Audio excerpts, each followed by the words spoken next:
Hello friends, good morning. कैसे हो? Hope करता हूँ आप सभी लोग अच्छे ही होंगे। सो फ्रेंड्स, आज की इस वीडियो आप लोग से मैं जीके जीएस का टेस्ट लूंगा, स्पेशल यूपी ट्रिपल एससी पेट एग्जाम 2022 के लिए। फ्रेंड्स, इस टेस्ट में जो टोटल आपके क्वेश्चंस होंगे वो होंगे 30। अगर आप लोग 30 में से 12 प्रश्न सही कर लेते हैं तो आपकी जीके जीएस की तैयारी बहुत ही अच्छी है। और भी क्लासेस अगर आप लोगों को देखनी है तो आप लोग प्ले लिस्ट में जाके देख सकते हैं इन क्लासेस की। अगर आपको फ्री में प्रैक्टिस करने के लिए पीडीएफ चाहिए तो आप लोग हमारे टेलीग्राम चैनल से ज्वाइन हो सकते हैं। टेलीग्राम चैनल का नाम है एजुकेशन विद साहिल। वीडियो के डिस्क्रिप्शन बॉक्स में आपको लिंक मिल जाएगी। आप सभी लोगों को पता है कि 15 और 16 अक्टूबर को पेट का एग्जाम है और तैयारी करने का जो आपके पास समय है वो मात्र 30 दिन का है। तो कल मैं एक स्टडी प्लान की वीडियो बनाया था, उस वीडियो को आप लोग ज़रूर देखिएगा। कैसे आपको तैयारी करना है, क्या क्या पढ़ना है, कौन कौन से चैप्टर पढ़ना है, ताकि आपका स्कोर जो है 75 प्लस आ सके। ठीक है, तो चलिए भाई इस क्लास को स्टार्ट करते हैं। और जितने भी लोग चैनल पर नए हैं सब्सक्राइब करके बेल आइकन को ऑल पे प्रेस कर लेंगे। जो भी यूपी ट्रिपल एससी पेट एग्जाम की अपडेट है कि वो अपडेट आपको सबसे पहले हमारे चैनल के माध्यम से ही देखने को मिलेगी। सबसे पहला प्रश्न, सिंधु सभ्यता की सबसे महत्वपूर्ण वृक्ष कौन सा है? सिंधु सभ्यता की सबसे महत्वपूर्ण वृक्ष कौन सा है? सभी लोग जवाब देने का प्रयास करेंगे। अगर आप लोगों को आंसर सोचने का ज़्यादा समय चाहिए तो आप लोग वीडियो को रोक भी सकते हैं। तो सिंधु सभ्यता की सबसे महत्वपूर्ण वृक्ष है वो है पीपल। ठीक है, ऑप्शन इसका डी वाला बिल्कुल करेक्ट हो जाएगा। चलिए अगला प्रश्न, पवित्र ग्रंथों पर की गई टिप्पणियों का संकलन महाविभास सूत्र किसने किया था? एक बार फिर से क्वेश्चन रिपीट कर रहा हूं कि पवित्र ग्रंथों पर की गई टिप्पणियों का संकलन महाविभास सूत्र किसने किया था? सभी लोग जवाब देने का प्रयास करेंगे। सभी को एक बार फिर से गुड मॉर्निंग।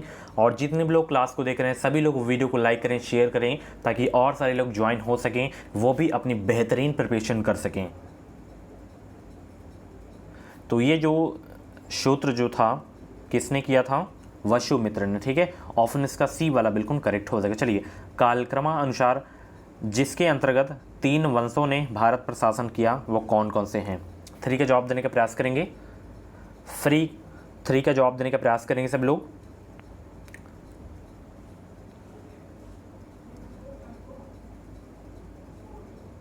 सभी लोग जवाब देंगे।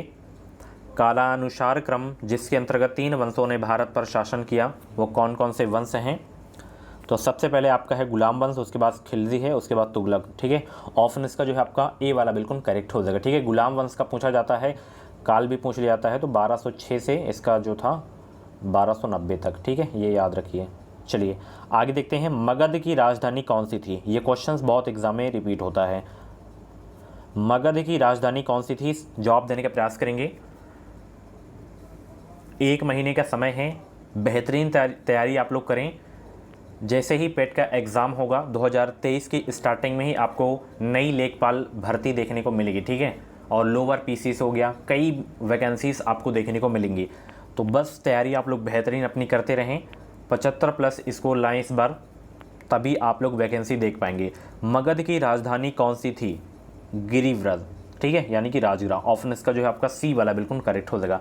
आध्यात्मिक ज्ञान के विषय में नचिकेता और यम का संवाद किस उपनिषद में वर्णित है? जवाब देने का प्रयास करेंगे। आध्यात्मिक ज्ञान के विषय में नचिकेता और यम का संवाद किस उपनिषद में वर्णित है?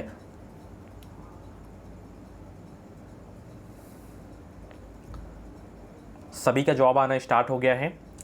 और 30 में से आपके जितने भी क्वेश्चंस करेक्ट हों तो लास्ट में अपना स्कोर जरूर शेयर किया करें।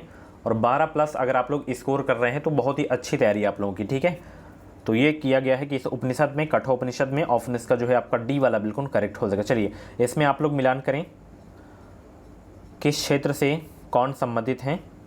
जैसे यहाँ पे झांसी हो गया, लखनऊ हो गया, कानपुर हो गया, फैज़ाबाद हो गया, तो कौन किससे संबंधित है ये आपको बताना है।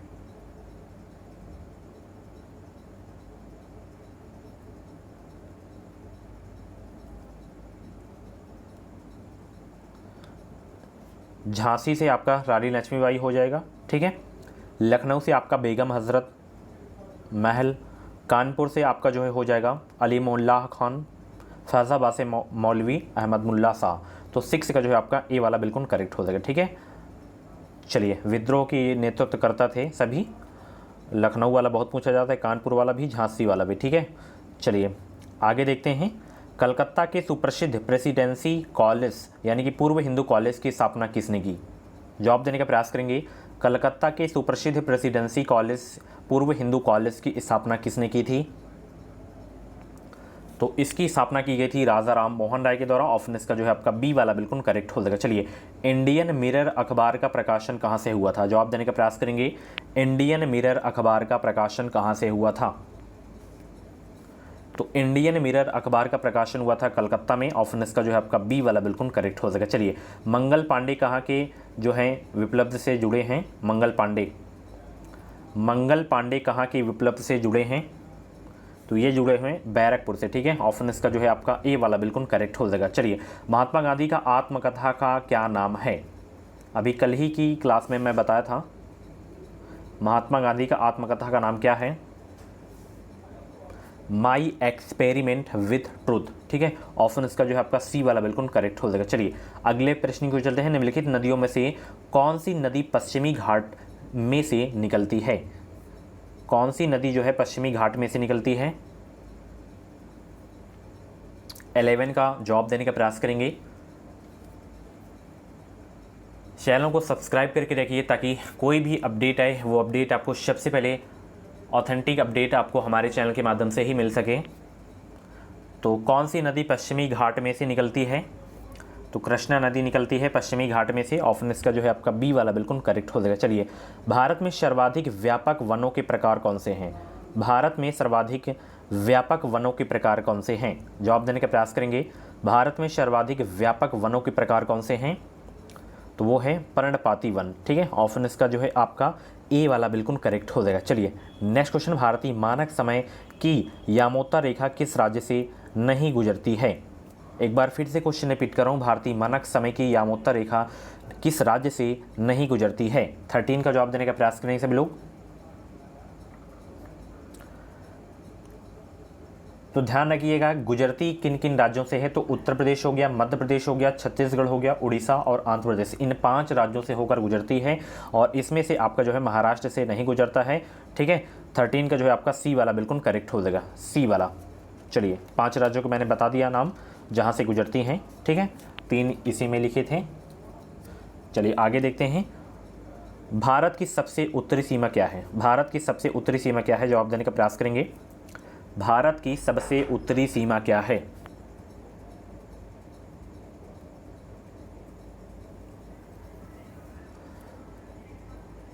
भारत की सबसे उत्तरी सीमा क्या है? तो इस क्वेश्चन का जवाब आप लोग कमेंट बॉक्स में दीजिएगा। ठीक है, चलिए अगला प्रश्न, वर्ष 2011 के अनुमान के अनुसार विश्व की जनसंख्या का कितना प्रतिशत भारत में रहता है? कितना प्रतिशत? 15 का जवाब देने का प्रयास करेंगे। वर्ष 2011 की जनगणना के अनुसार जो है विश्व की जनसंख्या कितने प्रतिशत भारत में रहता है? तो 17.5% रहता है भारत में। ठीक है, और विश्व में जनसंख्या के मामले में सबसे जो बड़ा देश है वो है आपका चाइना। ठीक है, ऑप्शन इसका जो है आपका बी वाला बिल्कुल करेक्ट हो जाएगा। इंडिया की रैंक कौन सी है? दूसरी है। ठीक है, क्षेत्रफल में रूस सबसे बड़ा है आपका और 7वें नंबर पे इंडिया का है। चलिए, भारत में 100 रुपये के नोट पर किसके हस्ताक्षर होते हैं? भारत में 100 रुपये के नोट पर किसके हस्ताक्षर होते हैं?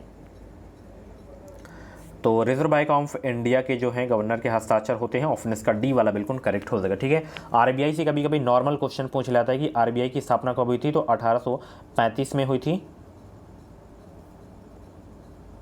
सॉरी, मैं वहाँ पे 1835 बोल दिया था, 1935 होगा। राष्ट्रीयकरण पूछे तो 1949 हो जाएगा। ठीक है, और इसके फर्स्ट गवर्नर का नाम पूछे तो ऑसबॉर्न स्मिथ, इसका हेडक्वार्टर मुंबई में। इस समय शक्तिकांत दास आरबीआई के गवर्नर हैं। ठीक है, चलिए, भारत में पीली क्रांति का संबंध किससे है? पीली क्रांति का संबंध बताइए किससे है? ये क्वेश्चंस क्रांति से क्वेश्चंस पूछा जाता है, तो जवाब देने का प्रयास करेंगे। अगर एसबीआई की स्थापना पूछता तो 1955 आपको याद रखना था। ठीक है, चलिए, भारत में पीली क्रांति का संबंध किससे है? पीली क्रांति का संबंध भाई किससे है? तिलहन के उत्पादन से है। ऑप्शन इसका बी वाला बिल्कुल करेक्ट हो जाएगा। आप लोगों से क्वेश्चन है, लाल क्रांति का संबंध किससे है? लाल क्रांति का जवाब देंगे सभी लोग। चलिए, कौन सा अंतर्राष्ट्रीय हवाई अड्डा पूर्ण रूप से सौर ऊर्जा पर संचालित दुनिया का पहला हवाई अड्डा बन गया है? ये क्वेश्चंस यूपीपीसीएस के एग्जाम में भी क्वेश्चन पूछा गया था और कई अन्य एग्जामों में भी ये क्वेश्चन पूछा जा चुका है, तो ये क्वेश्चन पूछा जा सकता है। तो इस क्वेश्चन को स्टार लगा के नोट कर लीजिएगा आप लोग कि कौन सा हवाई अड्डा जो है पूर्ण रूप से सौर ऊर्जा पर संचालित दुनिया का पहला हवाई अड्डा बन गया है। तो वो बन गया है कोचीन अंतर्राष्ट्रीय हवाई अड्डा। ऑप्शन इसका जो है आपका बी वाला बिल्कुल करेक्ट हो जाएगा। चलिए, किस पंचवर्षीय योजना में कृषिगत विकास में विकास की दर ऋणात्मक रही है? किस पंचवर्षीय योजना में कृषिगत विकास में विकास की दर ऋणात्मक रही है? तो ये रही है तृतीय योजना में। ऑप्शन इसका जो है आपका डी वाला बिल्कुल करेक्ट हो जाएगा। चलिए, कागजी मुद्रा निम्नलिखित में से कौन सी है? कागजी मुद्रा निम्नलिखित में से कौन सी है? कागजी मुद्रा निम्नलिखित में से कौन सी है? तो वो है SDR। SDR का आपका कागजी मुद्रा है। ऑप्शन इसका डी वाला बिल्कुल करेक्ट हो जाएगा। Very very important question. SDR का फुल फॉर्म भी याद रखिए, स्पेशल ड्राइविंग राइट्स। ओके, चलिए नेक्स्ट क्वेश्चन की ओर चलते हैं। लोकसभा में मान्य विरोधी दल की मान्यता प्राप्त करने के लिए दल में कम से कम कितने सांसदों का होना आवश्यक है? 21 का जवाब देने का प्रयास करेंगे। लोकसभा में मान्य विरोधी दल की मान्यता प्राप्त करने के लिए दल में कम से कम कितने सांसदों का होना आवश्यक है?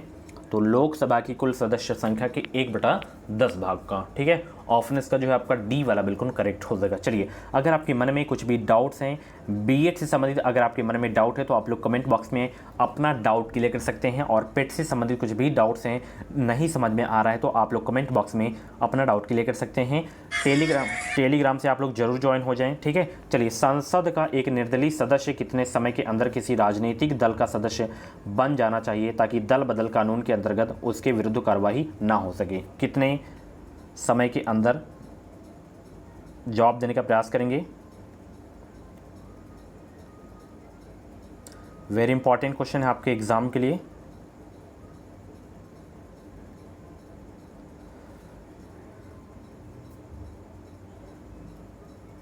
तो इसका जो है राइट आंसर हो जाएगा 6 माह के अंदर। ठीक है, 6 माह। चलिए, निम्नलिखित में से कौन सा विषय जो है राज्य सूची का नहीं है? कौन सा विषय जो है आपका राज्य सूची का नहीं है? 23 का जवाब देने का प्रयास करेंगे।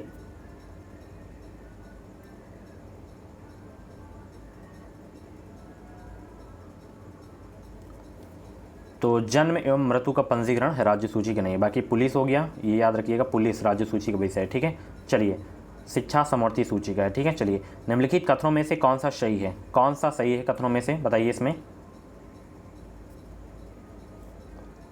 निम्नलिखित कथनों में से कौन सा सही है? जवाब देने का प्रयास करेंगे। निम्नलिखित कथनों में से कौन सा सही है? एक व्यक्ति मंत्री नियुक्त होता है तो उसे संसद के दोनों सदनों में से किसी एक का 6 महीने के भीतर सदस्य बनना पड़ता है यदि वह पहले सदस्य नहीं है। यही आपका कथन बिल्कुल सही है इसमें। ठीक है, बाकी कथन नहीं सही हैं। चलिए, गवर्नर द्वारा जारी किया गया अध्यादेश किसके द्वारा मंजूर किया जाता है? जवाब देने का प्रयास करेंगे। गवर्नर द्वारा जारी किया गया अध्यादेश किसके द्वारा मंजूर किया जाता है?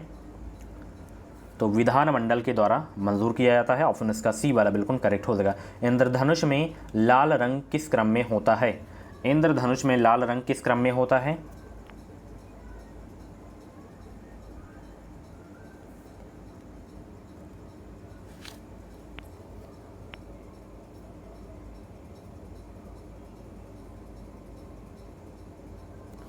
तो अंतिम क्रम में होता है। ठीक है, एक क्वेश्चन बहुत पूछा जाता है कि प्राथमिक रंग किसे कहते हैं? तो लाल और हरा नीला को कहते हैं। ठीक है, चलिए, कठोर जल के धात्विक घटक हैं कौन से? कठोर जल के धात्विक घटक बताइए। कठोर जल के धात्विक घटक हैं कौन? कठोर जल के धात्विक घटक हैं मैग्नीशियम और कैल्शियम। ओके, ऑप्शन इसका ए वाला बिल्कुल करेक्ट हो जाएगा। निम्नलिखित में से कौन सा तत्व समुद्री शैवाल से प्राप्त किया जाता है? वह कौन सा तत्व है जो समुद्री शैवाल से प्राप्त किया जाता है? तो आयोडीन जो है समुद्री शैवाल से प्राप्त किया जाता है, आप सभी को पता है। ऑप्शन इसका डी वाला बिल्कुल करेक्ट हो जाएगा। उद्योग में पॉलीथीन का निर्माण जो है किसके बहुलक द्वारा किया जाता है? उद्योग में पॉलीथीन का निर्माण किसके बहुलक द्वारा किया जाता है? एथिलीन। ठीक है, डी वाला बिल्कुल करेक्ट हो जाएगा। चलिए,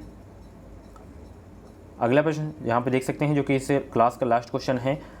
कॉलेरा बैसिलस की खोज किसने की थी? कॉलेरा बैसिलस की खोज रॉबर्ट कोच ने की थी। ऑप्शन इसका जो है आपका सी वाला बिल्कुल करेक्ट हो जाएगा। ये लास्ट क्वेश्चन है, होमवर्क है आप लोगों के लिए। ठीक है, जो भी आंसर हो इसका कमेंट बॉक्स में जवाब दीजिएगा। और 30 में से आपके जितने भी क्वेश्चंस करेक्ट हुए हों तो आप लोग अपना नाम स्कोर कमेंट बॉक्स में ज़रूर से ज़रूर बताएगा। और ऐसी क्लासेस देखने के लिए आप लोग हमारे चैनल से जुड़ जाएं। जो भी यूपी SSC पेट एग्जाम की अपडेट है वो अपडेट भी आपको सबसे पहले हमारे चैनल के माध्यम से ही देखने को मिलेगी। तो चलिए भाई, मिलते हैं अगली वीडियो पर। इस वीडियो को लाइक करें, शेयर करें और चैनल को सब्सक्राइब करें ताकि आने वाली सभी क्लासेस का नोटिफिकेशन आपको मिलता रहे। Thank you so much.